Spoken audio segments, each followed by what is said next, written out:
Boa noite, pessoal. Boa noite com muita alegria. Glória a Deus, povo abençoado. Começa agora a luz da palavra. Sejam todos muito bem-vindos.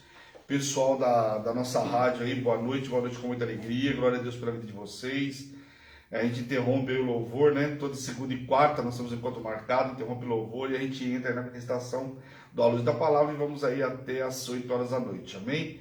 Então eu queria pedir para você que for entrando, já vai compartilhando, chamando todo mundo para participar da luz da palavra. Hoje nós estamos começando um livro novo, né? Então glória a Deus aí. Hoje nós vamos ver o livro de Esdras, então já abre aí sua Bíblia no livro de Esdras. Eu não vou comentar muita coisa, porque a gente já vai entrar, nós vamos ver hoje 4 capítulos, por quê? Para a gente não ficar com um programa, com aulas pela metade. Por quê? Porque, por exemplo, na quarta-feira já tem livro novo. Por que tem livro novo? Isso nós estamos entrando de Esdras agora. Porque o livro de Esdras, a gente olhando ele na ordem cronológica, o que acontece? Na ordem cronológica nós vamos ver até o capítulo 4, né? Aí você pode ver lá, quando você começa a ler o capítulo 5, você vai ver que entrou o quê? Entra o profeta Ageu e o profeta Zacarias, onde eles vão ministrar o povo. Então, por isso que nós vamos ver na ordem cronológica, nós vamos ver hoje até o capítulo 4. Do 4 nós vamos para o profeta Ageu nós vamos para Zacarias, que são, se eu não me engano, são 14 capítulos, né? E aí nós voltamos para Esdras, tá? Então tem muita coisa para a gente ver. Então hoje nós vamos entender o comecinho, lembrando que esse livro de Esdras aqui, que é, vamos lá, Zorobabel, né? Depois entra Esdras e depois a gente entra com Neemias, no livro de Neemias.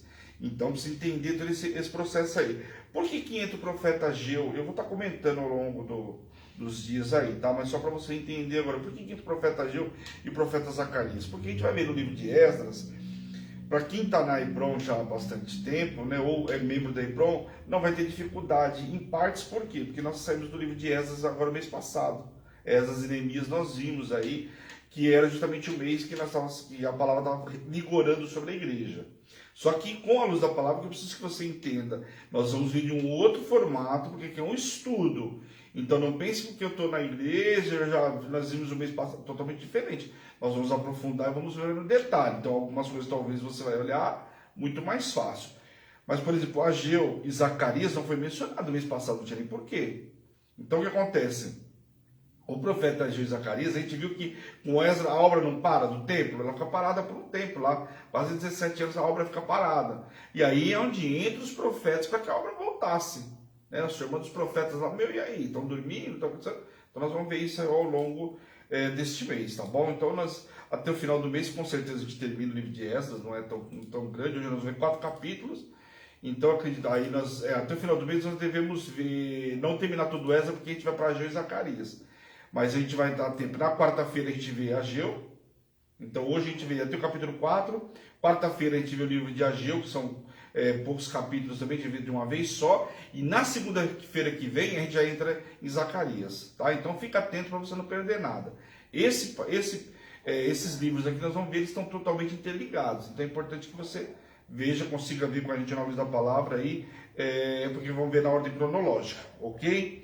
Glória a Deus. Bom, ontem, sem comentário, né? Domingo, dia da família, ontem foi algo extraordinário, palavra que foi ministrada, palavra de oferta, palavra da rainha de Sabá, depois vimos aí, né, a nossa apóstola trouxe a palavra que estava regendo o dia, falou sobre a palavra do mês inteiro, então também foi algo extraordinário. Se você perdeu, está gravado lá no nosso canal do YouTube, amém? Telefone da Hebron, 11 97013 8161. Qualquer coisa que você perdeu, qualquer dúvida, entre em contato com a gente no WhatsApp, ou se for com relação à programação, você vai no canal do YouTube que está separado por playlist, ok? Alimento Diário das Nações com a nossa apóstola, a luz da palavra comigo de segunda e quarta, programa de domingo, né, culto da família, tá tudo lá gravadinho, ok? Então vamos lá, pessoal, abre aí em Esdras.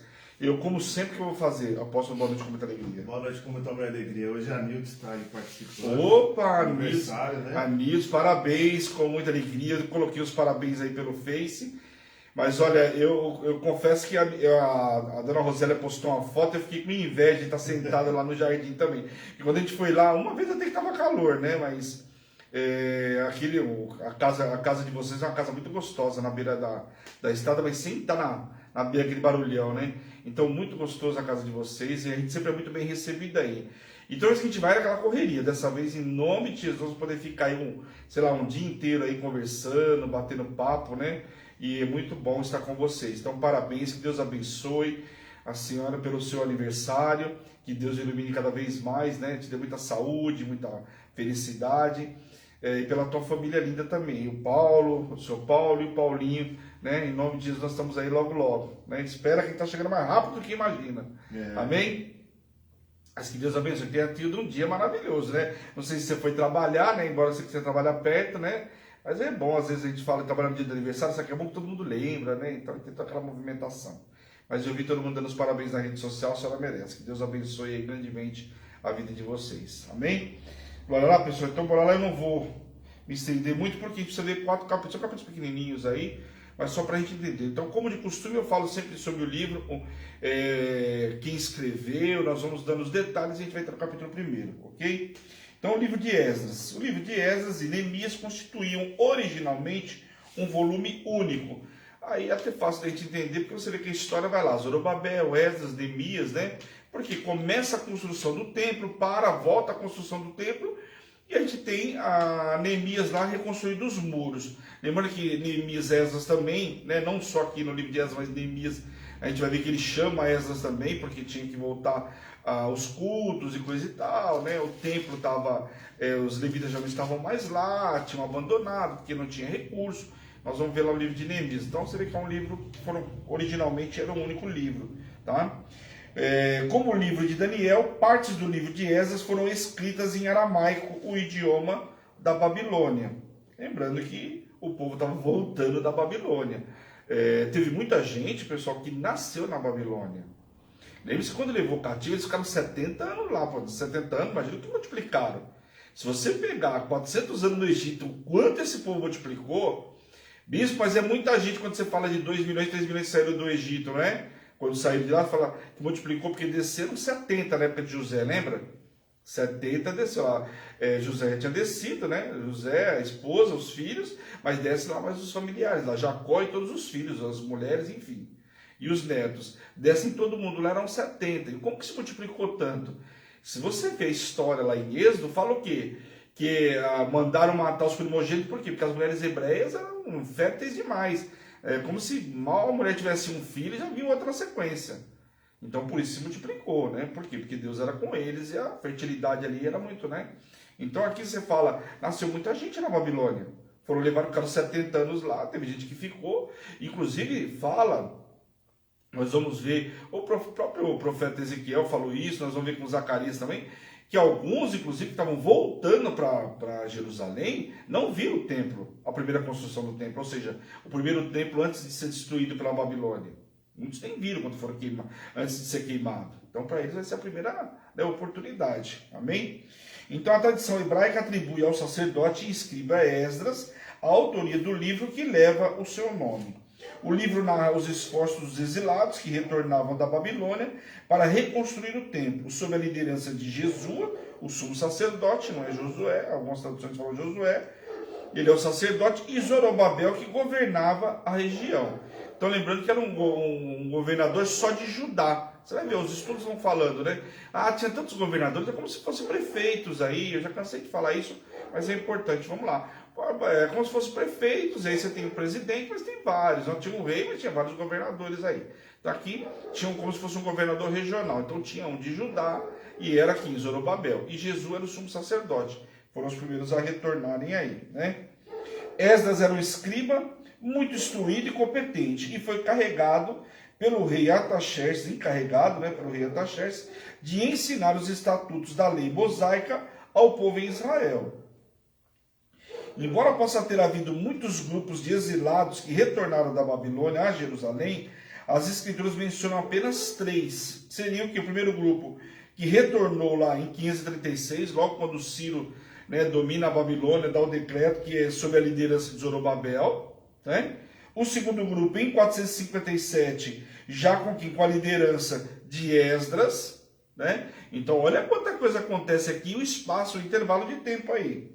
E o terceiro em 444, sob a liderança de Neemias, ok? Então o livro de Esdras fala dos primeiros 2 grupos dos exilados, E aí, logicamente, Neemias fala de Neemias, né? Apesar do fato de que todos os que desejassem voltar a Jerusalém fossem livres para fazê-lo, um grande número de judeus preferiu permanecer na Babilônia. Então, quer dizer, que eles foram libertados. Diferentemente do que aconteceu lá no Egito, lembra que Isaías já começa a falar, no livro de Isaías fala muito que Ciro ia libertar o povo, que o Senhor ia pagar um preço, ia dar Sabá, Etiópia, né, por eles, né, o Egito, Sabá, Etiópia ia dar por eles, né, ia pagar, ia dar tesouros escondidos e riquezas encobertas, que queriam dessas cidades, que eram cidades abundantes, ele ia dar para Ciro, porque Ciro libertou o povo. É como se Ciro tivesse ganhado, né, uma recompensa, ó, vou te pagar um salário aqui, te dar um X aqui para você libertar o povo. E aí ele liberta o povo lá, pega essas cidades. E diferentemente de como saíram do Egito, fugidos, né, o faraó liberou para correr atrás deles. Agora saindo da Babilônia não, você vê que Ciro dá um decreto e deixa eles saírem tranquilamente. Só que muitos resolveram ficar na Babilônia. Então você vê que o livro de Esther, a gente viu o quê? Esther não estava onde? Estava lá em Suzã. Ela não estava em Jerusalém. Então, tem muitos camaradas aqui. O próprio Neemias estava onde? Também em Suzã, na Correia Taxés. Não estava onde? Em Jerusalém. Então, muitos não retornaram. Tanto que Neemias, quando o irmão dele chega para a história, para saber que lá estava desse jeito e coisa e tal, né? Então, a gente vai ver lá. Amém? Os profetas Zacarias e Ageu foram contemporâneos de Zorobabel e Esther, e viveu não muitos anos depois. Tem início uma batalha espiritual contra toda restauração determinada por Deus. Os adversários do povo lançam mão de mentiras e manobras políticas contra a restauração do templo.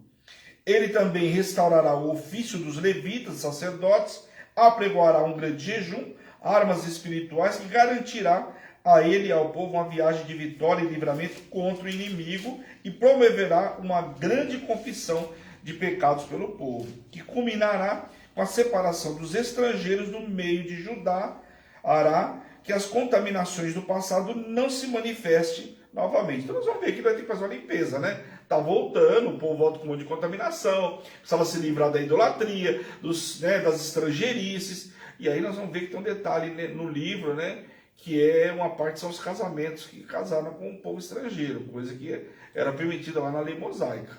Amém? Tanto que isso aí a gente sabe que até hoje existe o grande problema com os samaritanos, lembra os samaritanos que eram fruto dessa mistura aí. Porque quando a Síria lá, isso aqui 100 anos antes de acontecer essa situação da Babilônia, cativeiro assírio, o que acontece? Eles invadiram lá Samaria, né? Que era a capital de Israel, né? Os assírios foram lá e dissiparam o povo, começaram a misturar eles. Não era que nem a Babilônia que levava eles cativos. Lá misturou o povo, e o povo uma vez foi cada um para uma cidade, trouxeram gente de fora e colocaram lá, eles foram casando com os estrangeiros, e aí dá origem aos samaritanos. E que os judeus não reconhecem por quê? Porque falam que eles não são de uma linhagem pura, como se fosse, não são de sangue puro, só hebreu, tem mistura com outros povos. Ok? Isso aí até lá no Novo Testamento a gente lê isso aí. Amém? Então vamos lá, capítulo 1. Vamos ler do 1 ao 5 aí.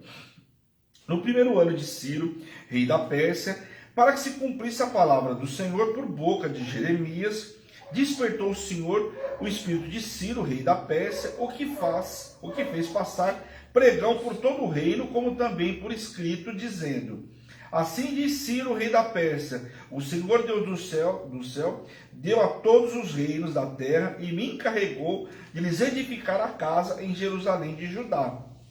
Quem dentre vós é de todo o seu povo, seja seu Deus com ele, e suba a Jerusalém de Judá e edifique a casa do Senhor, Deus de Israel. Ele é o Deus que habita em Jerusalém. Todo aquele que restar em algum lugar em que habita, os homens desse lugar o ajudarão com prata, ouro, bens e gado, afora as dádivas voluntárias para a casa de Deus, a qual está em Jerusalém. Então se levantaram os cabeças de famílias de Judá, de Benjamim, os sacerdotes, os levitas, com todos aqueles cujo Espírito de Deus despertou, para subirem e edificar a casa do Senhor, a qual está em Jerusalém. Bom, aqui você vê que Ciro deu um decreto para todos que quisessem subir, era para subir, depois ia precisar de ouro, de prata, né, dos bens, e aí cada um, mesmo que não estivesse lá, estivesse em outro lugar, era só doar. Essa era a ordem de Ciro. Então aqui você veja muito bem que ele deixou claro que era para todos subirem. Agora, logicamente, a gente viu aí, né, como eu já trouxe para você no resumo, teve alguns que não quiseram subir. E outros subiram, não só na primeira leva, na segunda leva voltaram e por aí vai. Okay? Então o primeiro ano de Ciro é a referência no primeiro ano do reinado dele na Babilônia, que foi em 539 a.C. Ciro Grande, o fundador do Império Persa, conquistou a Babilônia sem lutas e ele reinou como rei da Pérsia de 559 a 530. Lembrando que ele estava na Babilônia, mas era o rei da Pérsia. Aqui fala sem luta por quê? A gente lembra lá como é que foi a conquista, né? Eles entraram lá, né? Diz que ele desviou os aquedutos lá das águas, né? Que entravam para o jardim, que entravam para dentro da Babilônia. Como a gente viu, os cercos eram feitos naquela época, qual era uma forma? Era água e mantimento. Então cercava a cidade, sitiava ela, e era uma forma de fazer com que o inimigo saísse dentro das muralhas e tornasse uma guerra e o cara dominasse aquele lugar. Então, diferentemente do que aconteceu em Jericó ou o próprio Samaria, quando passou a fome de Samaria, aqui não, na Babilônia já estava diferente. O cara já fez arqueduto, então entrava água lá para regar os jardins suspensos, né? Depois estava aquela já obra faraônica, né? Então o que acontece? Que ele desviou. Então, uma das estratégias foi desviar o curso das águas para que as águas baixassem e eles entrassem lá onde tinha portão, mas tinha água, não tinha aparelho de mergulho, né, meu? Então abaixou as águas e eles entraram. Dizem também alguns estudos que já tinha gente lá dentro infiltrada, dizem os estudos. E aí abriu o restante dos portões e eles entraram, enquanto estava acontecendo festa lá, eles entraram e invadiram a Babilônia e dominaram a Babilônia, tá? Então aqui, mas ele estava então aqui na Babilônia. Para que se cumprisse a palavra do Senhor por boca de Jeremias, que tinha profetizado que o cativeiro duraria pelo menos 70 anos. Isso a gente vê lá em Jeremias capítulo 25. E que depois o Senhor julgaria a Babilônia. Ele fala também no capítulo 25 sobre isso, o que de fato ocorreu. Então ele fala não só do cativeiro, mas ele fala também que depois puniria a Babilônia. Então a profecia foi dada completa. Jeremias cansou de avisar o povo. Lembra que nós vimos? O profeta Jeremias avisou o povo. O próprio rei Zedequias não estava nem aí, ninguém queria saber de nada e foi parar onde ele parou. Né? Teve a morte que teve, mas foi avisado. Né? Avisou para que ele não tivesse esse caminho, mas não obedeceu. Então, mas a profecia se cumpriu aqui. Toda a destruição, a vergonha vivida pelo povo de Israel foram consequências do pecado, do afastamento e da desobediência de Deus. Quer dizer, não é novidade nenhuma. Fora os profetas avisaram, mesmo antes de Jeremias, Isaías, todos os outros profetas que passaram avisavam o povo, olha, saia da linha de pecado. Começou já com Saul, né? O que aconteceu? Samuel falou para ele, olha, não entrega oferta, você não é sacerdote, tem um papel a ser cumprido. Ele desesperado, porque o inimigo estava assolando ele, os filisteus e coisa e tal, Samuel não chegava, ele foi lá e entregou oferta, lembra? Ali custou o cargo dele, né, o reinado dele, fez um monte de numas. E daí para frente não foi diferente, né? Com exceção de Davi. A gente vai vendo depois que Salomão morre, Salomão fez o que fez, a gente sabe da história, Roboão, e aí dividiu os reinos, e aí só Jesus, né? Um rei fazia o que era certo, outro não fazia, mas a grande maioria não ouvia os profetas. E causou o quê? Não só o cativeiro assírio, mas também o babilônico que levou o povo para lá, ok? Então, fruto do quê? Da desobediência mesmo. Não que não foram avisados, hein? Não foram alertados, como a gente tem hoje nos dias de hoje. Bispo, como é que é no dia de hoje? No dia de hoje é o sacerdote da tua igreja, que todo domingo ou nas lives aqui toda semana está te dando palavra, está dando direcionamento. Exortar não é fácil, mas é preciso, a palavra garante isso. Moisés tem que exortar o povo várias vezes, né? E vários sacerdotes tiveram que exortar. Nem sempre o sacerdote vai falar aquilo que a gente quer ouvir, mas vai falar aquilo, ele precisa falar aquilo que a gente precisa ouvir. E quando o Senhor fala, vai. Quando o Senhor falar para o profeta, cala a boca, fecha, não fala mais nada, também tinha que ficar. Você vê que teve profeta aqui, nós vamos ver que ficou mudo por um tempão. Então Ciro foi levantado então por Deus, pois seu espírito foi despertado pelo Senhor.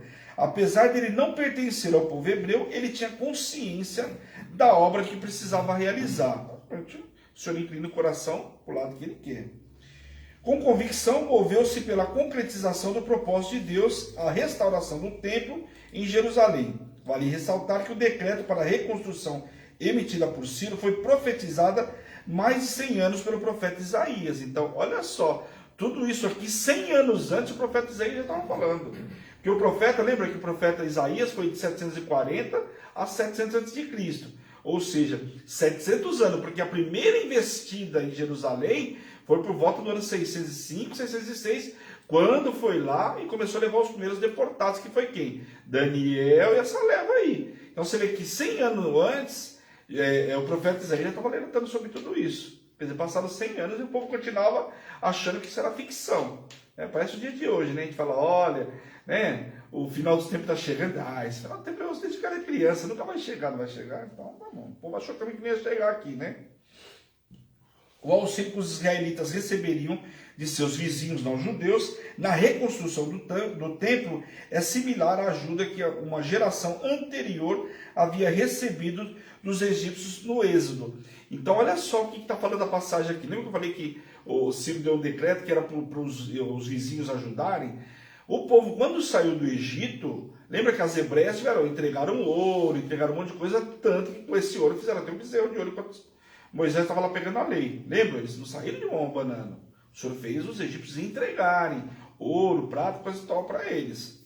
Né? Então, olha só, aqui também é a mesma coisa. Eles estão saindo aqui, não estão saindo de mão banana. Era para entregar o quê? Só que era para a obra do Senhor. Né? De certa forma, a saída da Babilônia rumo a Jerusalém, com o objetivo de reconstruir o templo, era o segundo êxodo. Então, muitas vezes você vai ver alguns estudos chamados de segundo êxodo. Lógico que era, estava libertando o povo da escravidão. Lá estava escravo com o faraó, e aqui estava escravo, né, com Nabucodonosor, e depois Nabonido e Belsazar. Naquele tempo, uns foram chamados para suprimento voluntário da obra, outros para levitas, outros ainda para sacerdotes, reis, profetas, e todos subiram para edificar a casa do Senhor.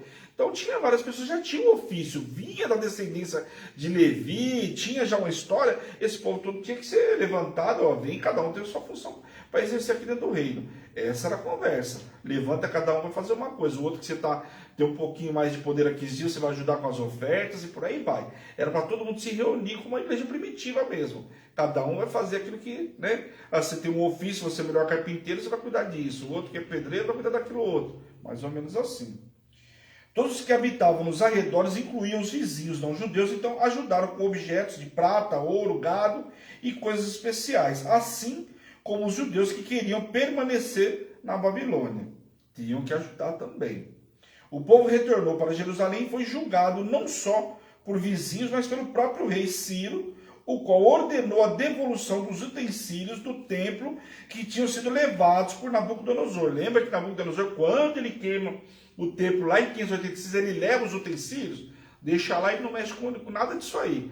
Só que lá, depois o neto dele, né, Beltesazar, falam que é filho, mas eu já expliquei isso para vocês quando a gente viu lá o livro de Daniel.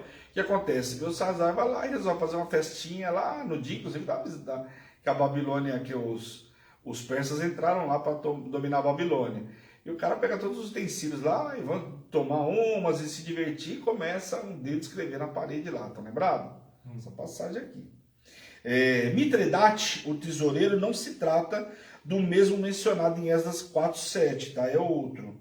O nome Sesbazar, príncipe de Judá, aparece apenas em duas passagens. Aqui no versículo 8 e 11, né? E depois lá no capítulo 14, no capítulo 5. Ambas relacionadas às ações persas oficiais. Por outro lado, o nome Zorobabel é usado em passagens relacionadas às atividades judaicas. Então, muitas vezes, alguns estudos falam que seria a mesma pessoa. E como a gente sabe que naquela época dava-se nome, né, para a pessoa, você viu, Daniel não era Daniel, né? Quer dizer, o Sadraque, Mesaque e Abednego, cada um tinha o seu nome. Belsazar, né? Então cada um tinha um outro nome, que eles foram dados quando chegou na Babilônia. Então era comum essa atitude, e que também na Pérsia não era diferente. O texto de Esdras, capítulo 5, do 2 ao 16, parece identificar Sesbazar como Zorobabel.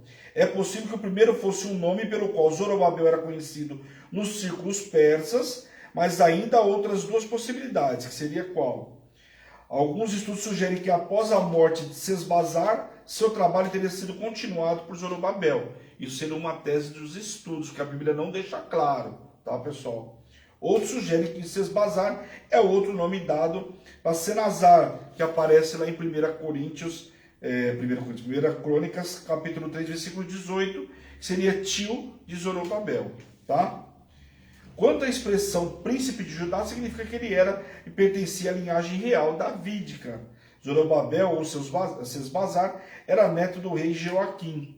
Em 1 Crônicas 3,17, ele é chamado de filho de Pedaias, em vez de Sealtiel. E pode ser que este tenha morrido sem filhos e seu irmão Pedaias tenha casado com a sua viúva, segundo o costume do levirato. Aí vai falar, mas ele não era filho do camarada, ele era filho do outro. Naquela época tinha a lei do levirato. Então os estudos estão dizendo o seguinte, que muito possivelmente o irmão não teve filhos, e aí o que acontece? Quando morreu, o outro irmão casou com aquele lá para dar sequência da linhagem. Lembra da lei do levirato? Está lá em Deuteronômio 25. Então fala sobre isso, a lei do levirato. Então quando a gente viu isso aí com a própria história de Judá, os filhos de Judá, lembra?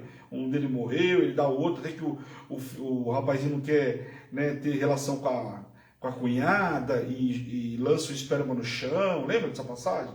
Custou a vida desses camaradas aí, por quê? Porque era lei. Ezra começa a listar alguns dos objetos e utensílios que seriam devolvidos para Jerusalém. O texto cita a restituição de 5.400 utensílios. Então, era coisa para chuchu. Olha o que a Babilônia levou, não era pouco não, tá? Vamos ler agora o capítulo 2. O capítulo 2 vai falar sobre a lista. Eu não vou falar a lista inteira, não tem, é só a gente ler aqui, né? São vários nomes aí, tá? Mas vamos entender aí. Ela aparece em Neemias no capítulo 7 também, essa lista, tá? A lista dos que voltaram da Babilônia. Vamos ler o versículo 1 e 2 aí. E são esses os filhos da província que subiram do cativeiro, dentre os exilados, que Nabucodonosor, rei da Babilônia, tinha levado para lá, e voltaram para Jerusalém e para Judá, cada um para a sua cidade. Lembrando que tinha cidades ali aos arredores, né? Os quais vieram com Zorobabel, Jesua, Neemias, Seraias, Relaias, Mordecai, Bilzão, Mispar, Bigvai, Reum e Baaná. Eis o número dos homens do povo de Israel. E aí vai começar a falar sobre eles aí, tá? Aí vai dando a relação de quantos veio de uma família, quantos veio de outra, tá? A província significava Judá, que apesar de livre para ser restaurada, não é mais um reino, mas sim uma província do Império Persa. Lembra que quando o livro de Esther, que fala lá 127 províncias, lembra? Que ele faz o banquete, as províncias eram cidades conquistadas, então já não era mais um reino, era uma província que pertencia a quem? Aos persas. Lembram? Que ele fazia lá o banquete, lá onde entra a rainha Esther, a outra bonita não se recusa a aparecer e ela, né, acaba sendo excluída. Né? Lembra então? Ele estava dando um grande banquete para 127 províncias. Então aqui era mais uma província agora pertencente aos persas. Ok, pessoal? Tá claro? Se tiver dúvida aí, só me falar. Então o que acontece? A lista de Neemias, encontrada no capítulo 7 de seu livro, teria sido compilada após a sua chegada em Jerusalém, o que explicaria algumas das diferenças entre os dois registros. Então, o registro aqui relacionado por Esdras de Neemias tem algumas diferenças aí, tá? Os homens listados aqui eram os líderes da expedição de Zorobabel, nome que pode significar semente da Babilônia. Era filho de Salteiel, ou Salatiel, neto do rei Joaquim, e chamado governador de Judá. Deus declara por meio do profeta Ageu que ele era como um anel de selar o que o Senhor o escolhera. Não era um anel de selar, ia lá para resolver mesmo, né?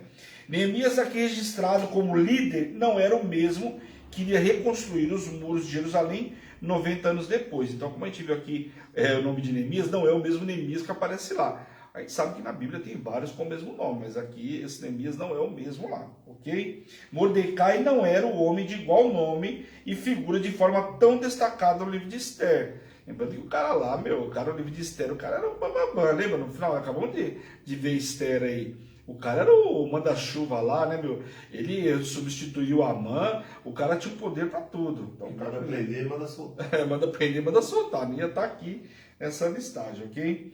Neemias fornece uma listagem parecida, então, no capítulo 7, a qual apresenta algumas diferenças de grafia e a inserção de um novo nome, o líder Naamani. Aqueles que regressavam para Jerusalém foram chamados de povo de Israel e não de Judá, porque nele todas as 12 tribos de Israel estavam representadas.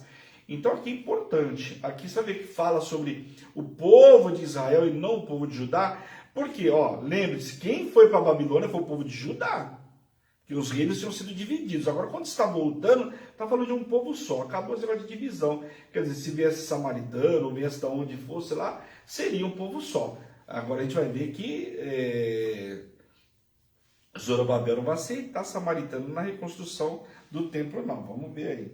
No versículo 3 ao 20, contém os nomes das famílias que regressaram para Jerusalém, bem como o respectivo número de integrantes.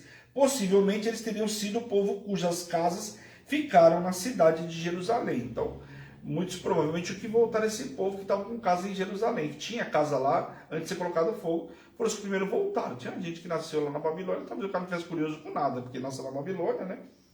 Do versículo 21 a 35, lista o nome dos que regressaram de acordo com suas cidades. Já começa a falar os números daqueles que foram para suas cidades, ou seja, não Judá, não Jerusalém, mas cidades da circunvizinhança ali.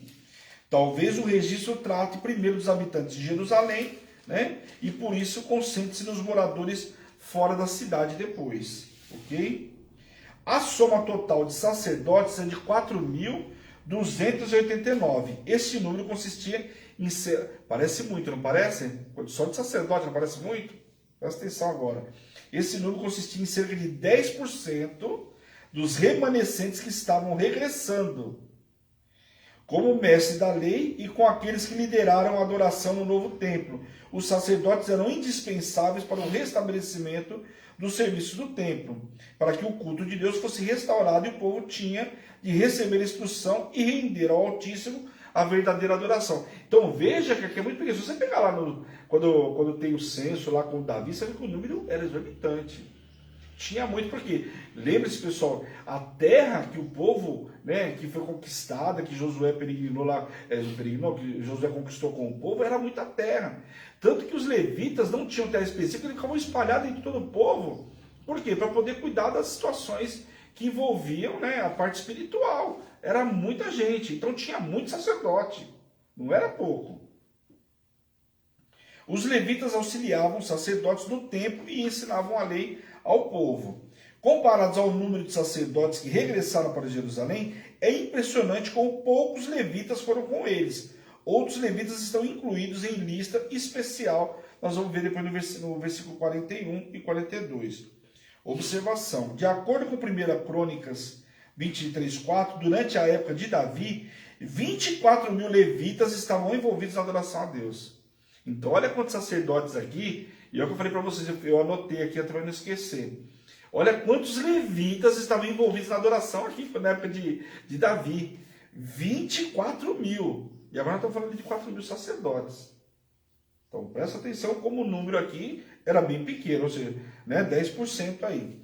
Os cantores, os levitas responsáveis por louvor ao Altíssimo, com músicas, embora apenas 128 deles tenham regressado para Jerusalém no passado, o número de pessoas para louvarem ao Senhor com os instrumentos do templo de Salomão chegou a 4.000.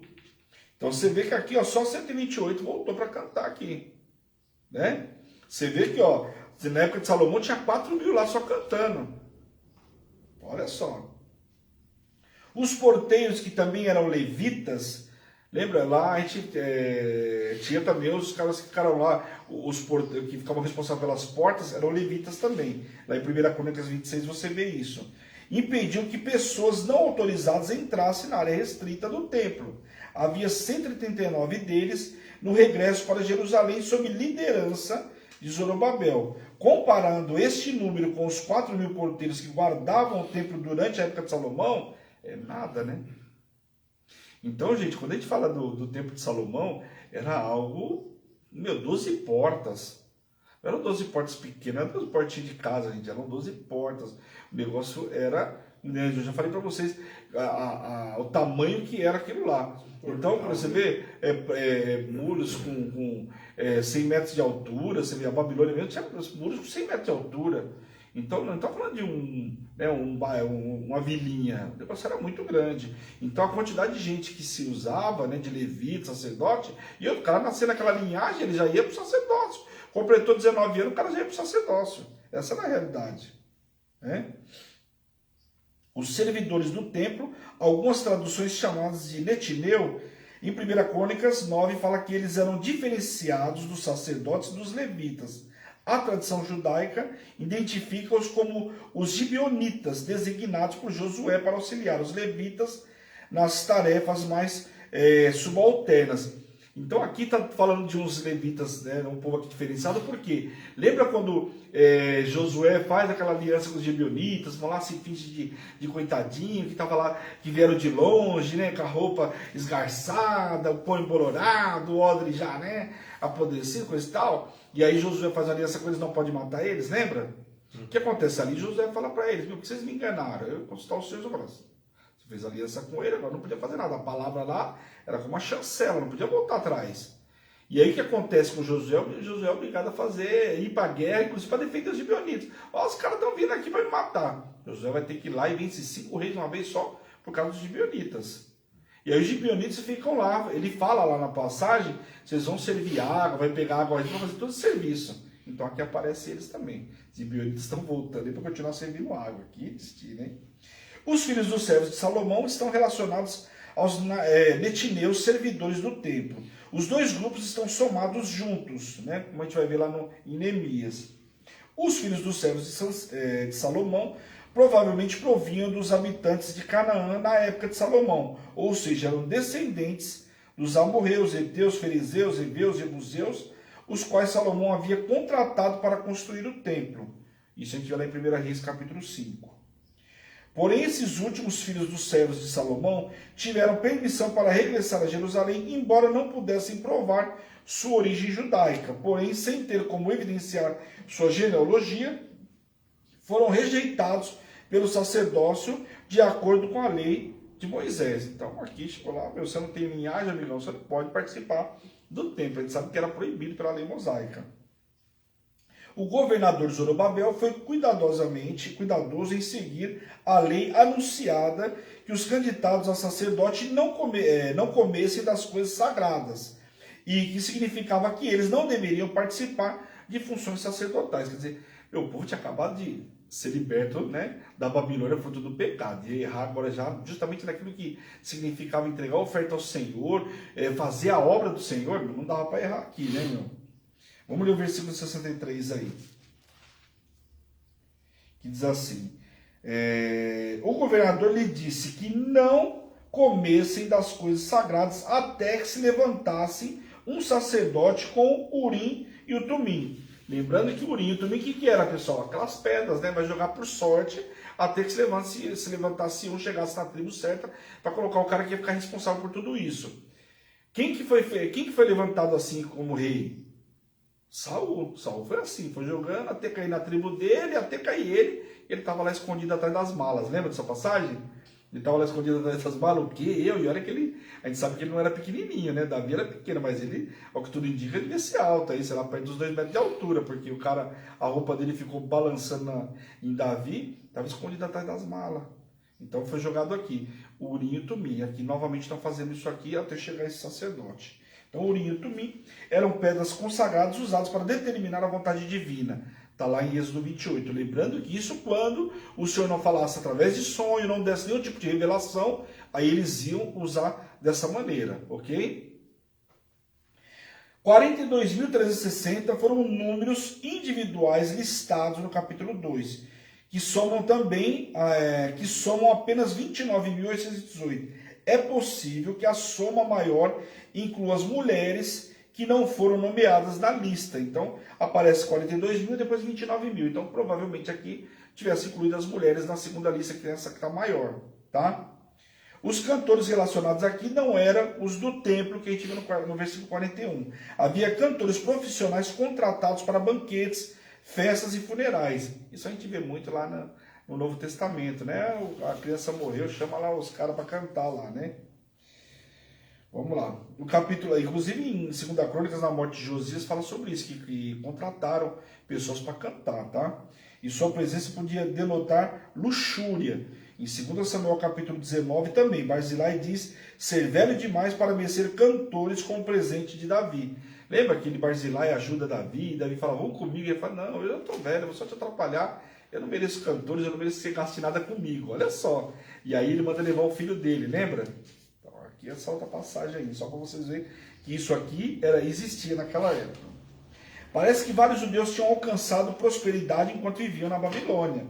Afinal, esse povo não foi escravizado no exílio, apenas tinham sido impedidos de retornar para a terra natal. Então, lembre-se que o exílio na Babilônia, o povo podia trabalhar lá, podia fazer as coisas dele, apenas iam trabalhar diante do quê? De um monte de contaminação.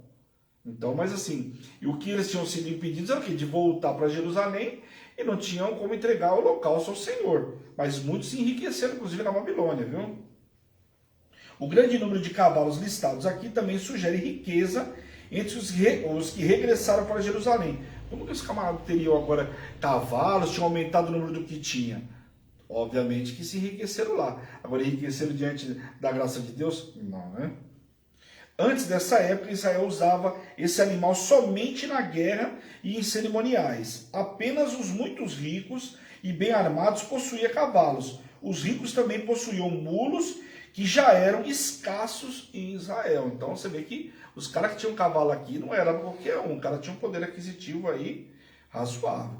Os animais de carga eram os camelos, os quais eram caros, e jumentos usados pelas classes mais pobres. Vindo à casa do Senhor, ou seja, antes mesmo que o povo instalasse em suas casas, a primeira atitude tomada por vários dos que voltaram para Jerusalém foi contribuir com ofertas para a reconstrução do templo. Esdras, assim como Neemias, registra a quantidade de ouro, prata, vestes doadas para a reconstrução do templo. No entanto, as quantidades por eles informados diferem entre si. Então aí o que um informa e o outro informa tem uma diferença aí. O que tudo indica, a lista de Esdras arredonda os números, enquanto a de Neemias aponta detalhes mais preciosos.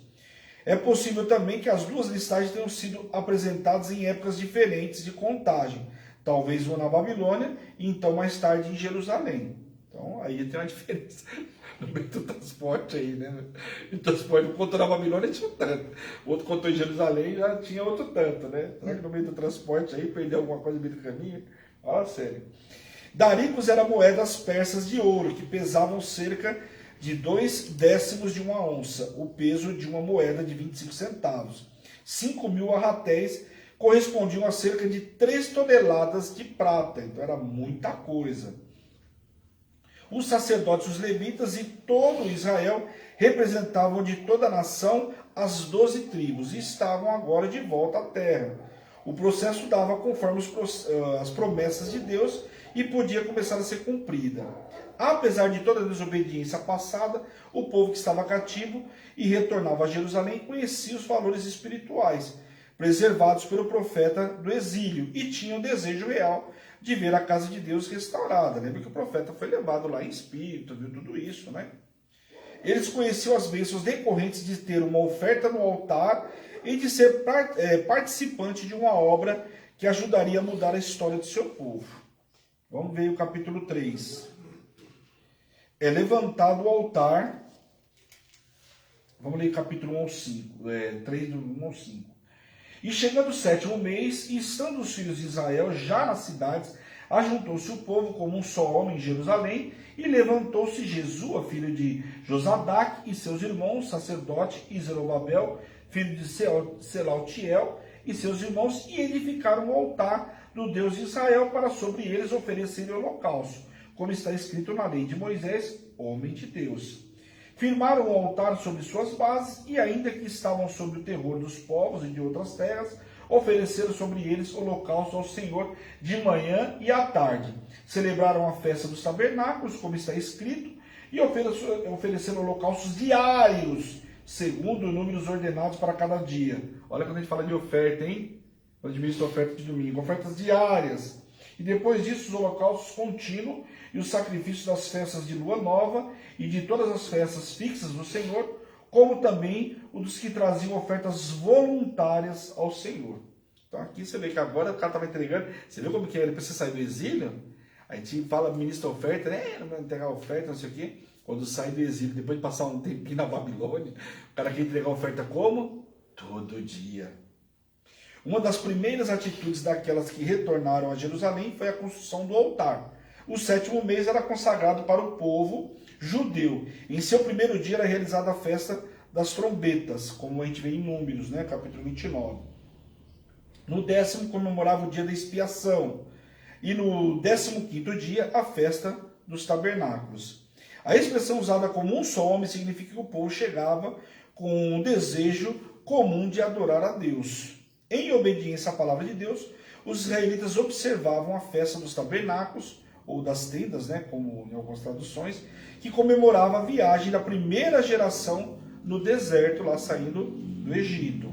O holocausto contínuo era sacrifício diário, da manhã à tarde, está lá em Êxodo 29. Os sacrifícios das lutas novas não faziam parte das festas narradas em Levítico 23, mas faziam parte da adoração de Israel, como está lá em 2 Reis, capítulo 4. A solenidade descrita em Levíticos 23 incluía o quê? O sábado, como a gente vê aqui no versículo 3, a Páscoa, que está no versículo 5, né, a festa dos pães asmos, a festa das primícias, o Pentecostes, a festa das trombetas e o dia da expiação e a festa dos tabernáculos. Esse era o que tinha que se fazer. Eram as festas que tinha tudo aquilo que foi ordenado lá em Levíticos, né? De acordo com 2 Crônicas 8, anualmente havia 3 grandes festas solenes. A festa dos pães asmos, junto com a Páscoa, o Pentecoste e a festa do tabernáculo. Provavelmente esta é a lista que se pretendia aqui. As ofertas voluntárias eram doadas nos dias festivos a qualquer hora que o povo judeu desejasse. A reconstrução do templo era essencial para que a nação de Israel reorganizasse, pois o Messias, Jesus, seria chamado dessa nação, né? Então a gente sabe que a primeira coisa que tinha que fazer, antes de construir o templo, era reconstruir o quê? O lugar de oferta, construir toda a cidade de Jerusalém, era o lugar de entrega ao holocausto, né? Salomão, quando construiu o primeiro templo, comprou materiais de Sidom e Tiro e embarcou-os para Jope e pagou a eles com grãos, vinho e azeite. Porque, viu, lembra que Tiro e Sidom, falei muito sobre essas cidades que eles se achavam que eram cidades portuárias lá e negociavam. Davi já tinha começado a fazer aliança com esse povo para o fornecimento de algumas coisas. Salomão também pegou aí para construir todo o templo. Zorobabel e Esdras sobem a Jerusalém para restaurar o templo e a ordem espiritual. Anos depois, Neemias restauraria as portas e os muros das cidades. Tá? Então aqui a primeira parte vai falar sobre as festas. Tá? Lançados os alicerces do templo. A construção do templo de Salomão começou no 2º mês do 4º ano de seu reinado. Da mesma forma, a construção do 2º templo começou no 2º mês. De 20 anos e daí para cima, a lei exigia que os levitas tivessem pelo menos 30 anos de idade antes de entrarem para o serviço do templo. Então começava a exercer o sacerdócio, mas antes de entrar no templo tinha todo um processo aí, né? Depois você vê lá em Números 4, se você tiver dúvida. Tempos depois, a idade mínima foi reduzida para 25 anos, em Números capítulo 8. Finalmente, Davi a diminuiu para 20 anos. Aí você vê, é muito comum você ver lá 19, 20 anos falando já com Davi. Tanto que Davi selecionou um monte lá, já mudou completamente aquilo que tinha. Já vê que até os rituais, até as festas, os tabernáculos, as festas todas foram mudando ao longo do tempo. Já vê que o rei Josias fez a celebração da Páscoa de um jeito diferente, né? Outros reis fizeram de forma diferente, vai mudando ao tempo aí. A idade mínima exigida permitiu que mais levitas entrassem para o serviço do templo. Essa provisão foi vital devido ao pequeno número de levitas que fizeram a viagem de volta para Jerusalém. Você imagina se não fosse o propósito de Deus ter mudado isso lá atrás com Davi, como é que agora esses caras iam exercer? Não ia ter gente suficiente. E o cara não ia poder entrar dentro do templo. Está vendo como que Deus é perfeito? Os que regressaram para Jerusalém celebraram a colocação do alicerce do templo quase do mesmo modo como a geração anterior tinha celebrado no primeiro templo. E 2 vozes cantavam o coral. Um grupo cantava porque ele é bom e o outro respondia porque a sua misericórdia dura para sempre. Que lindo, né? O templo de Salomão foi destruído em 586 e o acontecimento narrado nesta passagem bíblica se deu cerca de 50 anos depois. os velhos puderam lembrar-se da grandeza do primeiro templo e choraram. Então aqueles que voltaram, né, que ainda tinha visto o primeiro templo, estavam aqui chorando porque era duro, né? Você voltar, você imagina e ver sua casa destruída, queimada. Aí tinha uma casa, imagina o templo do Senhor. Depois de 70 anos de vergonha, o povo se alegrou em ver que começava a reedificar a casa de Deus.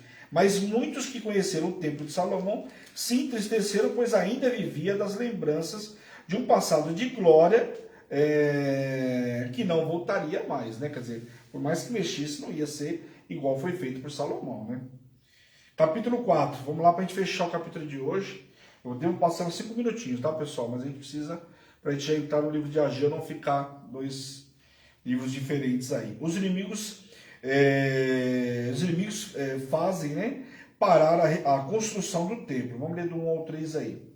Ouvindo os adversários de Judá e Benjamim, que os que voltavam do cativeiro edificavam o templo ao Senhor, Deus de Israel, chegaram-se a Zorobabel e aos cabeças das famílias e lhe disseram: deixai-nos edificar convosco, porque como vós buscaremos o vosso Deus, como também já lhe sacrificamos desde os dias de Azaredom, rei da Síria. Olha a situação do cara que ele ainda cita aqui, que nos fez subir para aqui. Porém Zorobabel e Jesua e os outros cabeças de famílias lhe responderam: nada tendes conosco na edificação da casa do nosso Deus. Nós mesmos sozinhos a edificaremos ao Senhor, Deus de Israel, como nos ordenou a Ciro, rei da Pérsia. Então o cara aqui queria ajudar também na construção. Parece Neemias, não, cada um vai construir feito sua casa, nada de pegar uma ajuda de estranho, não. Aqui era como se fosse Sambalate sem Tobias fazendo a mesma coisa aqui. Foi negativo, vocês não vão ajudar em nada aqui. Os estrangeiros não vão botar a mão aqui em nada. Ah, mas a gente fazia isso lá na Pérsia, o rei da Pérsia autorizou a gente. Vocês podem vir, podem ficar onde vocês quiserem. Mas na reconstrução aqui, ninguém vai botar a mão. Era mais ou menos isso que Zorobabel e Jesus estavam falando para eles aqui. Os adversários de Judá eram os samaritanos. Lembra da bronca dos samaritanos, né? Esaradão, que reinou a Síria de 681 a 669. Havia transportado os líderes judeus do reino do norte para outras nações, implantando a ocupação da Palestina por povos sírios e seus associados, a fim de assegurar seu domínio sobre Israel. Então, o que eles estavam falando aqui? Nós somos samaritanos, nós somos judeus, só que nós somos lá para quando a Síria invadiu aqui, nós vamos viver lá com eles e coisa e tal. Falou, eu não quero povo estrangeiro aqui não, por quê? Porque eles não aceitavam os samaritanos, como eu falei para vocês há pouco, porque ela já mistura com outras descendências, então eles não quiseram ajuda. Esses homens e mulheres estrangeiros casaram-se com os judeus que permaneceram na região. Sua descendência mista deu origem aos samaritanos. Judá e Benjamim, o reino do sul de Judá, também chamado de nação de Judá, e Simeão, que incluía ainda a terra de Benjamim, onde se localizava Jerusalém. Jerusalém ficava na terra de Benjamim. Tá, pessoal? Só para vocês lembrarem que eles chamavam lá, era a terra dos Jebuseus. Antes não chamava Kiriat Arba, mudou-se o nome. Lá quem povoava lá eram os Jebuseus. Aí saíram, tiraram eles de lá, ok? Só para fazer uma viagem aí, a gente aproveitar. A obra de Deus é feita, sobretudo, com fé. E não se tratava de obra de pedreiro, de engenheiro, mas havia um sentido espiritual. Então, cara, eu sou engenheiro lá. Tudo bem, mas a questão é que não precisamos de engenheiro, nós precisamos de servo de Deus. Essa é a realidade. Né? Se o senhor tiver que capacitou Neemias para construir um muro, não vai te dar um curso de engenharia online? Opa! O ímpio, o incrédulo, não poderia fazer parte dela.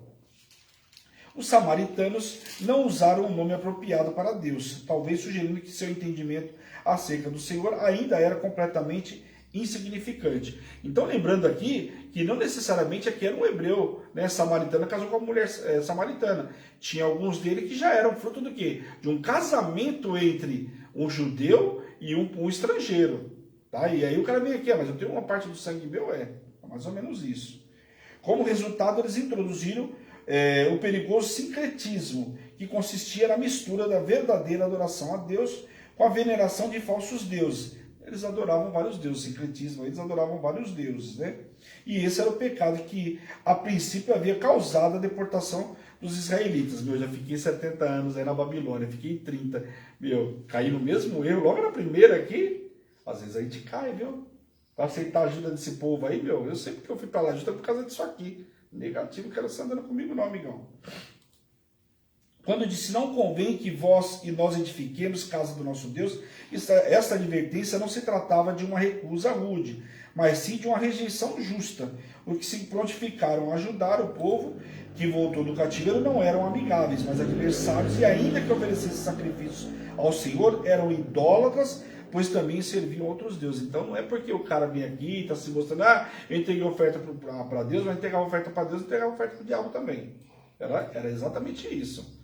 Então como que pode? Há dois senhores não dá para a gente servir. Sabe que um, como diz a palavra, um você há de desagradar. O povo da terra é outra maneira de se referir aos samaritanos, que se tornaram inimigos diligentes do programa de reconstrução de Israel nos vários anos seguintes. Você vai ver que eles vão fazer de tudo para que a obra não seja concluída. Debilitaram o povo judeu, talvez com ameaças, tentativas de corte de suprimentos, e alugaram contra eles conselheiros ou advogados, provavelmente para representá-los contra a comunidade judaica na corte persa, persistindo com esses ataques até o reinado de Dário, cerca de 14 anos depois. Você vê que por 14 anos os caras vão tentando fazer de tudo o quê? Eles conseguem paralisar a obra, vão impedindo. É como se fosse pegar hoje na justiça, entra com a petição lá, fala que está faltando documento, achou o documento, fala que o documento não é legítimo, sabe, para embargos. É a mesma coisa que estava acontecendo aqui.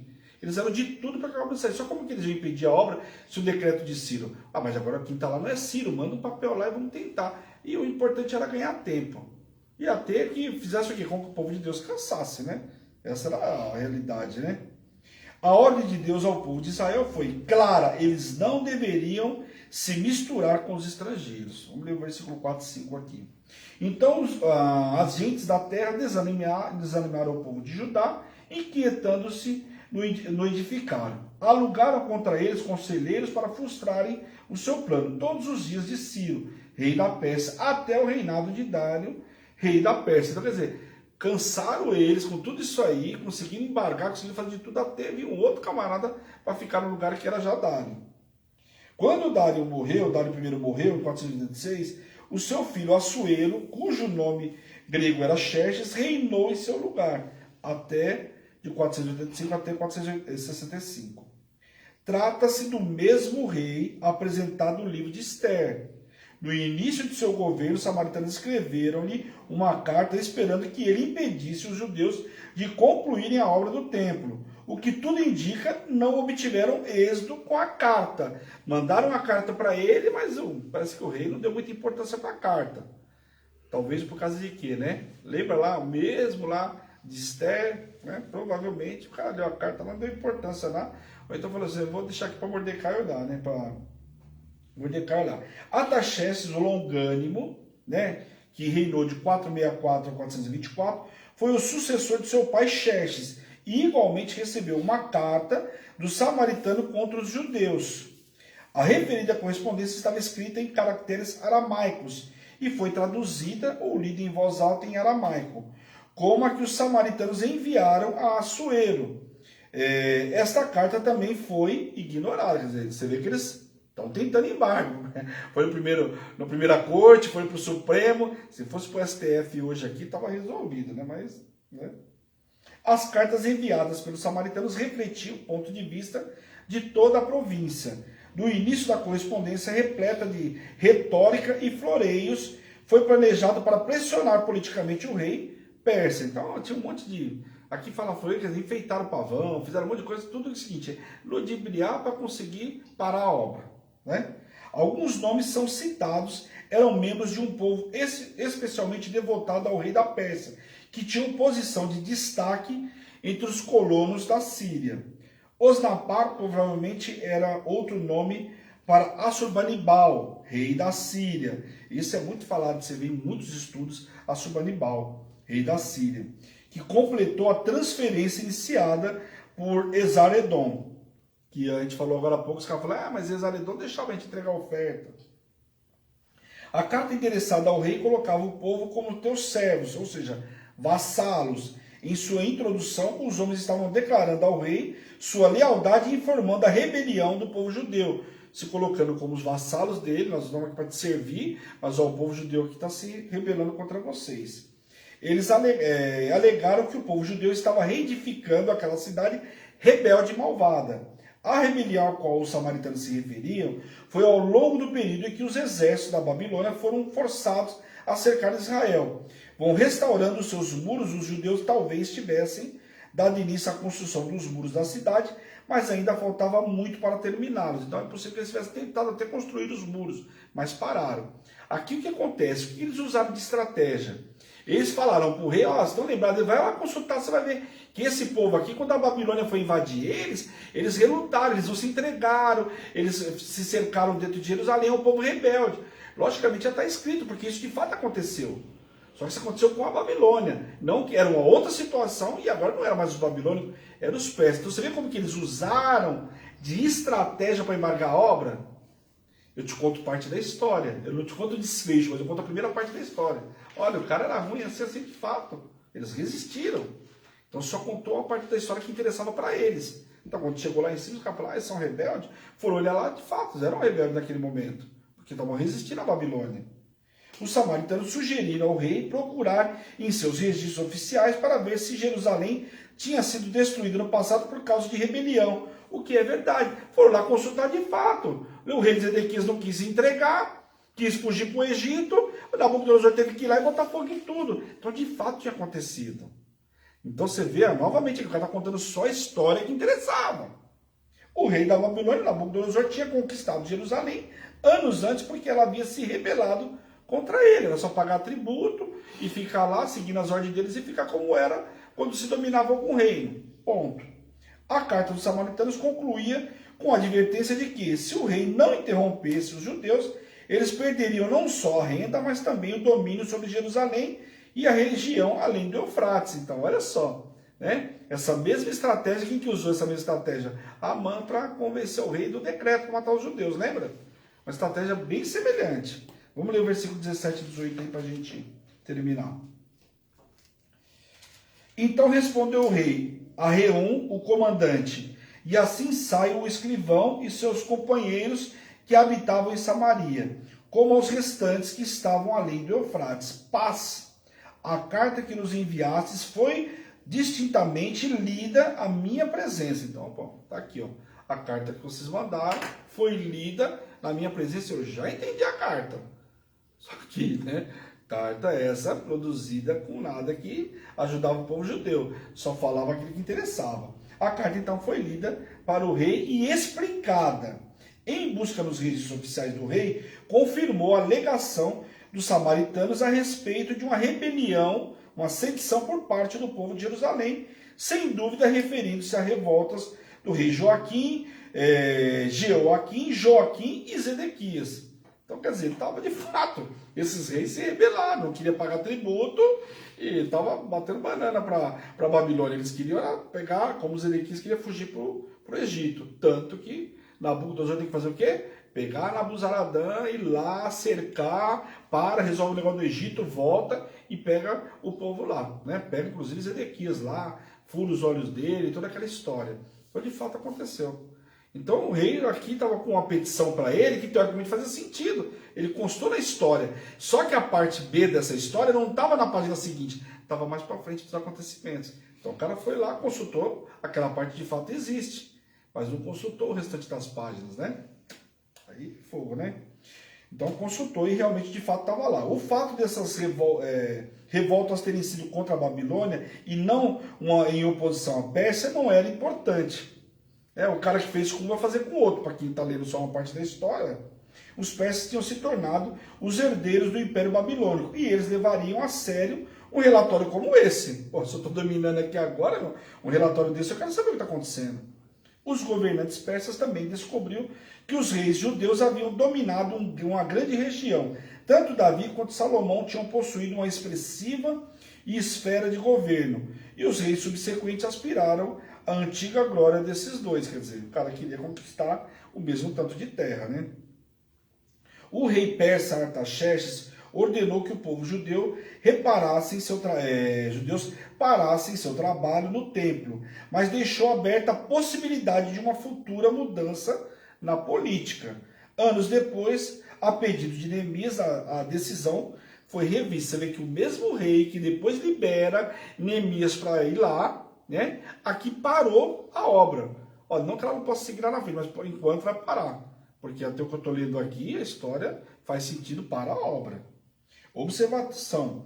Artaxerxes, o mesmo que depois autorizou Neemias a reconstruir, então, os muros. 23 e 24.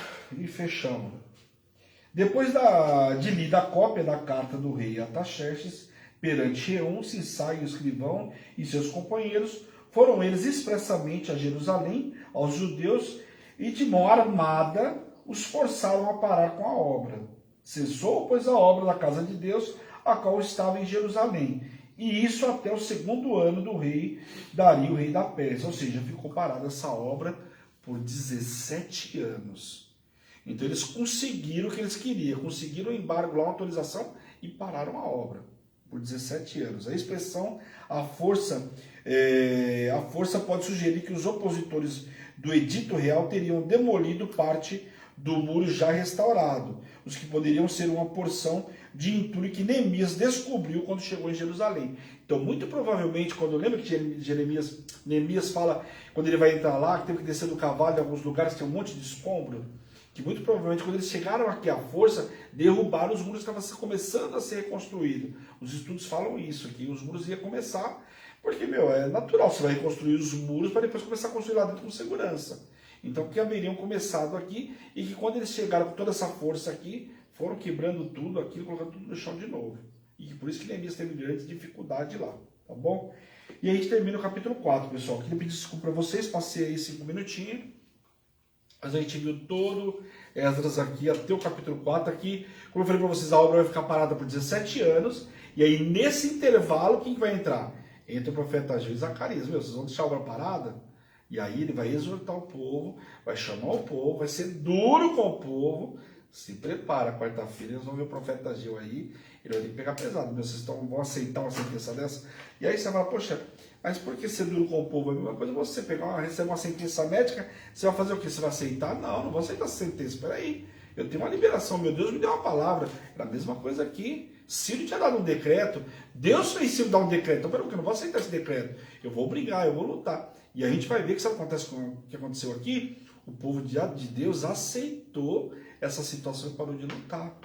E aí os caras desviaram o foco para outro lugar. Nós vamos ver aí na quarta-feira. Então, assim, não sei se você achou que estava corrido hoje, mas assim, é muita listagem do povo, a história em si. Eu fiz questão de detalhar para vocês. Algumas coisas aí, quantidade de levita, quantos foram, quantos não foram, que é importante você entender que o número diminuiu bastante, né?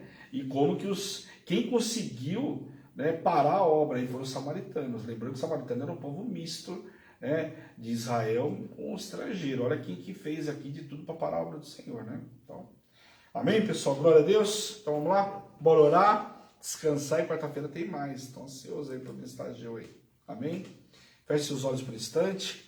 Senhor, meu Deus, meu Pai, nós queremos te louvar, Deus, nós queremos te glorificar por essa noite extraordinária, por esse momento na tua presença, Senhor. Quero te pedir, Deus, em nome de Jesus, toca, cura, liberta, restaura e aviva o teu povo, aqueles que estão vendo agora, aqueles que vão ver na retransmissão, Pai, em nome de Jesus, abre um entendimento com essa palavra que foi ministrada hoje, que eles possam ser usados como instrumentos, Deus, em nome de Jesus, Pai, e que essa palavra possa chegar aos 4 cantos dessa terra, Pai, em nome de Jesus, e que a partir de hoje a gente não peque mais por falta de conhecimento, não apanhe mais por falta de conhecimento, Pai. Eu te peço, Senhor, em nome de Jesus, e eu, como servo e ministro do Senhor, envio os teus servos para uma noite extraordinária, debaixo de poder, unção e autoridade da Igreja de Jesus Cristo. Amém. Amém, queridos? Deus abençoe a todos vocês. Obrigado pelo carinho, pela presença. Mais uma vez aí, né? A gente excedeu um pouquinho o horário, mas glória a Deus que valia muito a pena, né? Deus abençoe a cada um de vocês. Se tiver dúvida, é só me chamar, né, pessoal? Estou sempre à disposição aí. Amém? Esta é Hebron, Igreja Apostólica Internacional, a minha terra prometida, a sua terra prometida, a igreja que te ama e te faz feliz todos os dias. Um grande beijo, fica na paz do Senhor, queridos. Boa noite, Deus abençoe.